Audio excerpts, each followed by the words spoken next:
so happy Holi homely खब के करा गोलिया पे सो हैप्पी होली होमली खब के करा गोलिया पे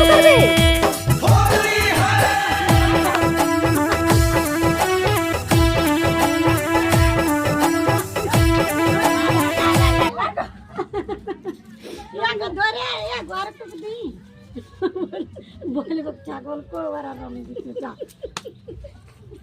बगो माता गाते वाला चीज को ते চার বুনটা কো দেখানিছি কত রং দেখা খেলা আমাদের ঘরে সেটা কত কত রং খেলা আমাদের ঘরে সেটা দেখানিছি বুন গিলা এঠিনে ওই খেলাটা এঠিনে মেলা ময়দানটা হয় মাঝে মাঝে দোলো আর দোলো এখন ধোয়া হয়নি हां बाबा फोन मारा